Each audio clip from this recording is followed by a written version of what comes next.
सबसे पहले मैं आपको नियम 131 के अंतर्गत मुझे ध्यानाकर्षण प्रस्ताव पर आपने अनुमति प्रदान की और उसको सूचीबद्ध भी किया, इसलिए आपका आभार व्यक्त करता हूँ। माननीय अध्यक्ष महोदय, मैं आपके माध्यम से प्रक्रिया के नियम 131 के अंतर्गत ध्यानाकर्षण प्रस्ताव में विधायक स्थानीय निधि योजना अंतर्गत सामाजिक संस्थानों, विभिन्न समाजों को आवंटित भूमि एवं रजिस्टर्ड संस्थानों को शैक्षणिक दृष्टिकोण से कार्य स्वीकृति एवं महापुरुषों, भारत रत्न, अन्य महापुरुषों, समाज सुधारों की प्रतिमा लगाए जाने की MLA लेड की जो हमारी गाइडलाइन है, इसमें प्रावधान हेतु मैंने ये प्रस्तावित किया है। माननीय मंत्री जी। माननीय अध्यक्ष महोदय, माननीय सदस्य श्री रतन जी देवासी ने जो प्रस्ताव रखा है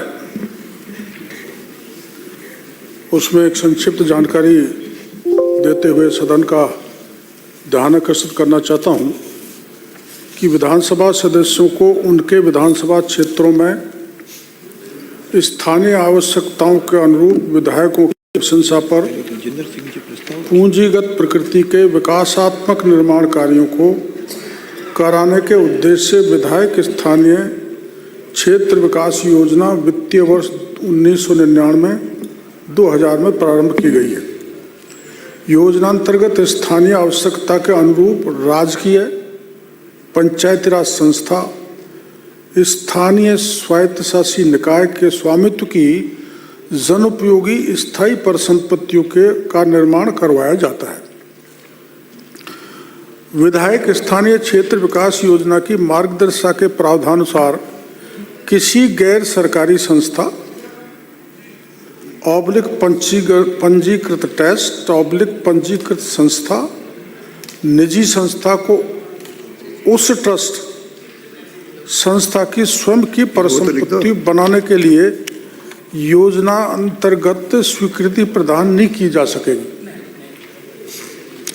परंतु पंजीकृत संस्था ट्रस्ट गोपालन विभाग से अनुदानित पंजीकृत गौशाला के लिए टिकाऊ प्रवृत्ति की परिसंपत्तियों का सृजन निम्नांकित शर्तों के अधीन कराया जा सकता है। पंजीकृत संस्था, पंजीकृत ट्रस्ट जो सामाजिक सेवा कल्याणकारी गतिविधियों में एंगेज्ड हो तथा कम से कम 3 वर्ष से कार्य कर रहा हो, एक। दूसरा, लाभार्थी संस्था के कार्य की पारदर्शिता एवं सुदृढ़ वित्तीय स्थिति आदि की दृष्टिगत रखते हुए उस संस्था की सुस्थापित प्रतिष्ठित होने बाबत जिला कलेक्टर द्वारा संतुष्टि किए जाने पर। तीसरा, सृजित होने वाली परिसंपत्तियों सार्वजनिक जनता अर्थात जाति धर्म के भेदभाव के बिना सभी वर्गों के लिए उपयोग हेतु सदैव उपलब्ध रहने पर ये परिसंपत्तियां जातिगत न्याथी नौहरे, जातिगत छात्रावास, जातिगत शमशान एवं जाति विशेष की नहीं होनी चाहिए। It is the condition. एक है, सृजित होने वाली परिसंपत्तियों का स्वामित्व राज्य सरकार में निहित होगा। इन परिसंपत्तियों का बेचान, हस्तांतरण, खुर्द मुर्द किसी भी परिस्थिति में राज्य सरकार की पूर्व अनुमति के बिना नहीं होगा। सृजित होने वाली परिसंपत्तियों के रखरखाव का दायित्व सुनिश्चित तौर पर लाभार्थी संस्था द्वारा किए जाने पर संस्था द्वारा नियमित रूप से वार्षिक रिपोर्ट एवं ऑडिट रिपोर्ट जिला कलेक्टर को देनी होगी। लाभार्थी संस्था द्वारा राज्य सरकार यानी जिला कलेक्टर के साथ उक्त शर्तों को स्वीकार करने हेतु अग्रिम रूप में औपचारिक अनुबंध निष्पादित कराने के उपरांत योजना अंतर्गत पंजीकृत संस्था ट्रस्ट गोपालन विभाग से अनुदानित पंजीकृत गौशाला के लिए टिकाऊ प्रवृत्ति की परिसंपत्तियों का सृजन शर्तों के अधीन कराया जा सकता है तथा किसी ट्रस्ट गैर सरकारी संस्था को योजना अवधि में अधिकतम 25 लाख रुपए तक की राशि के कार्य स्वीकृत किए जा सकते हैं। उल्लेखनीय है कि हमारी सरकार द्वारा, इस वर्तमान सरकार द्वारा माननीय विधायक गण की मांग पर बजट घोषणा 2025-26 की अनुपालना में इस कार्य को 10 लाख से बढ़ाकर 25 लाख रुपए किया गया है। रजिस्टर्ड संस्थानों पंजीकृत संस्था के लिए टिकाऊ प्रवृत्ति की परिसंपत्तियों का सृजन शर्तों के अधीन कराया जा सकता है। जैसा कि मैंने पूर्व में बताया है कि विधायक स्थानीय क्षेत्र विकास योजना का मुख्य उद्देश्य पूंजीगत प्रकृति के विकासात्मक निर्माण कार्य करवाना है ताकि क्षेत्रीय विकास में असंतुलन को दूर किया जा सके। योजना अंतर्गत शहरी क्षेत्रों में केवल अंबेडकर भवन परिसर में जन सहयोग से स्थापित कराई जाने वाली डॉक्टर भीमराव अंबेडकर की मूर्ति के प्लेटफॉर्म का निर्माण तथा मूर्ति स्थापना हेतु जन सहयोग की राशि कम पड़ने पर संबंधित संस्था समिति के फंड में आंशिक योगदान देने का प्रावधान है। माननीय सदस्य, मैं आपके माध्यम से माननीय मंत्री जी से 3 बातों का जो उसमें उल्लेखित किया है, बोल रहे हैं आपके सामने, तब तो बैठा करो। ये हमेशा श्रवण जी आड़े आते हैं। 3 बिंदुओं पे आपके माध्यम से मंत्री जी से आग्रह करना चाहता हूँ, निवेदन करना चाहता हूँ। बोलो, उत्तर दिलाऊंगा। कि जो मैंने इस ध्यान आकर्षण में लिखा था माननीय मंत्री जी, वो इसमें प्रावधान करने के लिए, ताकि सरकार उस पर विचार करके और हम सब के हित में, माननीय सभी सदस्यों के लिए है कि उसमें उसका प्रावधान करे। चूंकि जो जवाब आया है उसमें ये ऑलरेडी एमएलए लेड्स में है, पर जो 3 बिंदु है जिसका मैंने इसमें उल्लेख किया है, मैं तीनों का आपको निवेदन करना चाहता हूं माननीय अध्यक्ष महोदय के। और अध्यक्ष महोदय, मैं इसलिए आपके माध्यम से भी निवेदन कर रहा हूं कि पिछली बार भी आपने ध्यान आकर्षण में एक बड़ा मुद्दा जो था उसमें राजस्थान में फर्जीवाड़ा रुकाया था, और ये हम सब माननीय सदस्यों के लिए जो है उसके लिए लिखित। तो पहला ये है जिसमें मैंने निवेदन किया है कि जो एमएलए लेड्स की गाइडलाइन है, जो आपने अभी बताया, अभी आपने पढ़ के भी सुनाया, उसके अंदर हमने ये तो कह दिया कि पंजीकृत ट्रस्ट या पंजीकृत संस्था को जो है हम लोग 25 लाख तक दे देंगे और देंगे। अब कन्फ्यूजन क्या होता है कि जैसे मैंने मान लो किसी का ट्रस्ट कोऑपरेटिव में रजिस्टर्ड है संस्था या ट्रस्ट रजिस्टर्ड है, तो अगर उसमें समाज का नाम नहीं है, अगर वो राणा समाज है, भील समाज है, गर्ग समाज है, मेघवाल समाज है, उसके नाम से दिया तो रिजेक्ट हो जाता है। और अगर उसने लिखा है कि मैं हाड़ौती विकास संस्था, मेवाड़ विकास संस्था, और उसमें वही लोग हैं, उन्हीं समाज के लोग हैं, वही रजिस्टर्ड है, तो उसको वो ग्रांट जो है वो सक्सेस हो जाती है, उसको अनुमोदित हो जाती है, बात वहाँ की वहाँ रखती है।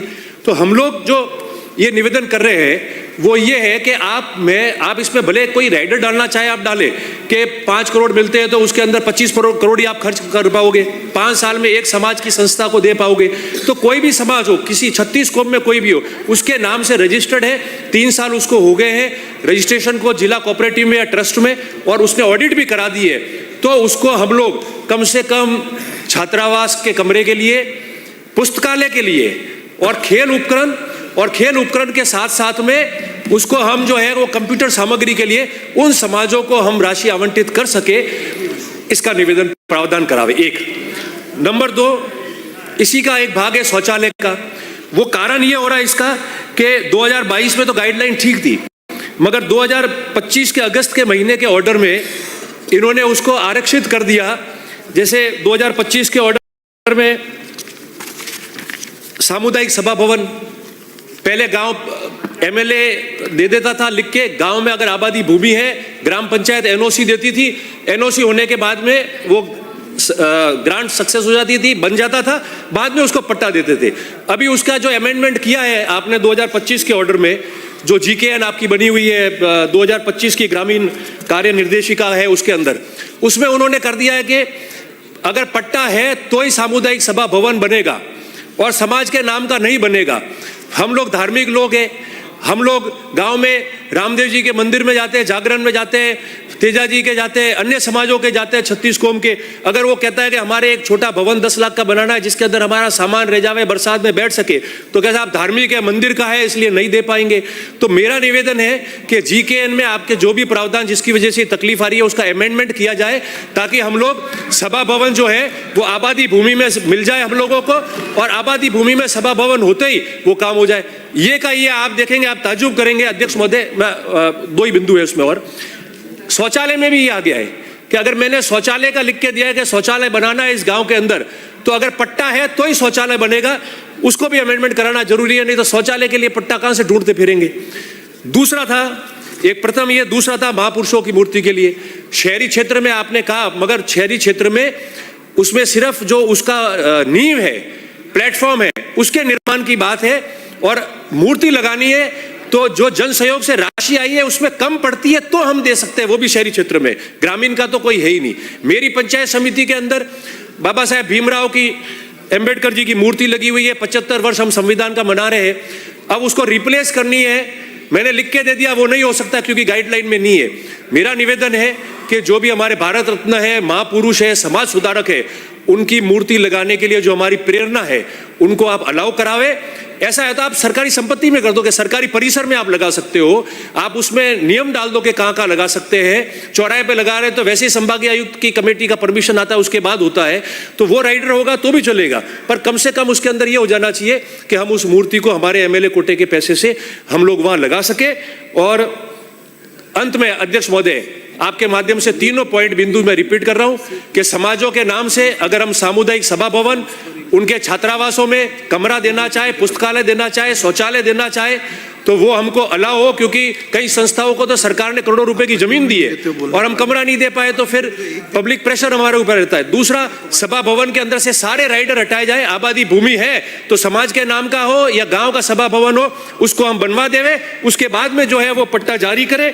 और तीसरा जो था वो महापुरुषों की मूर्ति के लिए मैंने सबसे पहले आके कहा था कि भगवान श्री राम का स्मारक बनाना, इसलिए मुझे आदमकद मूर्ति लगाने के लिए मुझे परमिशन दी जाए, एमएलए लेड से खारिज हो गया क्योंकि प्रावधान ही नहीं है आपके यहाँ। तो फिर जो बात हम पब्लिक में करते हैं, पार्टियों की विचारधाराओं में करते हैं, उस कमिटमेंट और इस कमिटमेंट में फर्क क्या रहेगा। इसलिए अध्यक्ष महोदय, आपका आभार व्यक्त करते हुए मैं आपके माध्यम से माननीय मंत्री जी से आग्रह करता हूं, आप तो उनकी आवाज बने हो इन तबकों की, आपसे आशा है कि आप इसमें प्रावधान करेंगे और जितने भी माननीय सदस्य है राजस्थान विधानसभा के, उनको अपने एमएलए लेड से इन प्रस्तावों को वहां काम कराने का अवसर मिलेगा। बहुत बहुत धन्यवाद। माननीय मंत्री जी। अरे नहीं, नो, उनका उत्तर आने दो। हरिमोहन जी, उनका उत्तर तो सुन लो। माननीय अध्यक्ष महोदय, आप भी लगा देना, ध्यान आकर्षण दे दूंगा आपको। अरे आपको ध्यान आकर्षण दे दूंगा।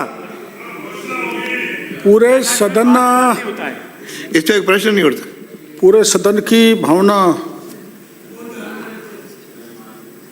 है और पहले भी ये बात उठती आई है, तो विधायक कोष योजना के प्रभावी क्रियान्वयन हेतु अभी हाल ही में मुख्य सचिव राजस्थान सरकार द्वारा 14/12/2025 को अतिरिक्त मुख्य सचिव गृह विभाग की अध्यक्षता में 4 सदस्यीय समिति का गठन किया गया।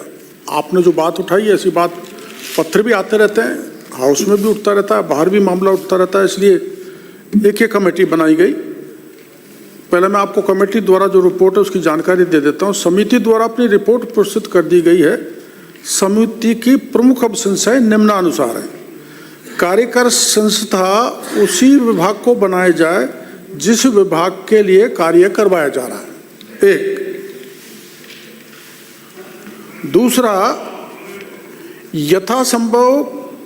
दूसरा, क्रय संबंधी कार्य उपापन समिति के पूर्व अनुमोदन के बाद किया जाए, जो हो रहा है, तथा उपापन समिति में मुख्य कार्यकारी अधिकारी के स्तर से विषय वस्तु के अनुरूप एक तकनीकी अधिकारी मनोनीत किया जाए। यथासंभव कार्यों का क्रियान्वयन हेतु राजकीय विभागों / संस्थाओं को ही कार्यकारी संस्था बनाया जाए, तथापि विशेष परिस्थिति में पंजीकृत संस्था, पंजीकृत ट्रस्ट, एनजीओ को कार्यकारी संस्था बनाए जाने का निर्णय जिला कलेक्टर द्वारा गुण अवगुण के आधार पर लिया जाए। ये हमने डाला है हल्का सा प्रावधान। कार्य की स्वीकृति से पूर्व कार्य की उपयोगिता एवं आवश्यकता के संबंध में टिप्पणी अनिवार्य रूप से ले ली जाए, फिजिबल है कि नहीं, उसकी उपादेयता है कि नहीं। माननीय विधायक द्वारा अनुशंसा ऑनलाइन की जाए। उपापन संबंधी कार्य के लिए माननीय विधायक को आवंटित राशि का अधिकतम 10% व्यय किया जाए। राज्य स्तर, जिला स्तर, ब्लॉक स्तर से निरीक्षण की व्यवस्था की जाए। विधायक गण को आवंटित राशि को लैप्सेबल किया जाए। अनअभिशंसित राशि लैप्सेबल होगी। माननीय विधायक को प्रथम 6 माह में उपलब्ध राशि की न्यूनतम 30% राशि की अभिशंसा किया जाना अनिवार्य है। ये तो एक जो हमने हाल ही में कमेटी बनाई उसके द्वारा है। अब आपने बताया जैसे भाई मेवाड़ संस्था, हाड़ौती संस्था, और समाज एवं जाति के नाम, तो जाति और धर्म के नाम करना एक बड़ा विवाद खड़ा हो जाएगा। इसलिए जैसे माना जाटव समाज, मीणा समाज, जाट समाज, तो हम जिस जाति व्यवस्था को तोड़ना चाहते हैं और संविधान में उसका कोई प्रावधान नहीं है, तो ये अनकॉन्स्टिट्यूशनल हो जाएगा स्पीकर साहब। इसलिए, और एक आपने बताया बिना पट्टा, ये देखा है, हाँ, वो उसमें सरकार का पैसा नहीं लग रहा, उसमें हरी जी सरकार का पैसा नहीं लग रहा, वो समाज का समाज है। माननीय सदस्य अपनी सीट से बोलें। नहीं, वो तो वैसे ही नाम पड़ गया, उसका कोई रजिस्ट्रेशन नहीं है। As a Meena high court उसका कोई रजिस्ट्रेशन नहीं है, रजिस्ट्रेशन ट्रस्ट के नाम है।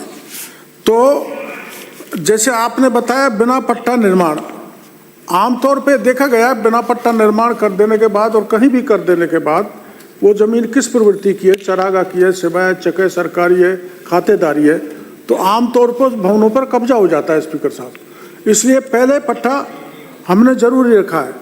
फिर आपने कहा है जैसे महापुरुष देवता तेजाजी रामदेव, तो ये जो महापुरुष है इसकी डेफिनेशन बड़ी डिफिकल्ट है अध्यक्ष जी।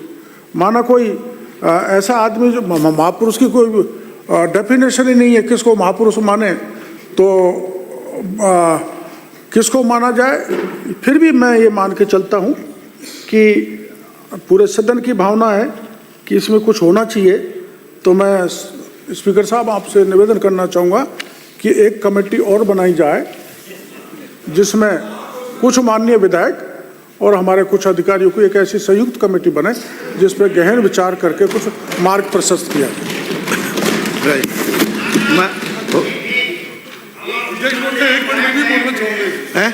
अरे सभी, ये बहस का मुद्दा थोड़ी है, ध्यान आकर्षित कर दिया, इन्होंने उत्तर दे दिया, एक एक सदस्य बोलेंगे तो फिर, अरे आज बहस भी है। जी का भी आभार, और माननीय मुख्य सचेतक जी के भी संज्ञान में लाया था, आपने मेरे कहने पे पत्र लिखा था, तो आपका भी आभार, और आपके माध्यम से माननीय मंत्री जी का भी आभार व्यक्त करता हूं कि आप इसका टाइम फ्रेम कर दे कि ये कमेटी जो आपने अधिकारियों और विधायकों के साथ कही है उसका 1 महीने 2 महीने जो भी है टाइम फ्रेम हो जाए, ताकि उसकी वजह से ये जल्दी लागू हो जाएगा। आगे समिति हो गई, सब हो गया, अब क्या बचा? जाने के लिए, मोक्ष रथ के लिए विधायक कोष से पैसा नहीं दिया जा सकता। तो जो डेड बॉडीज है ना,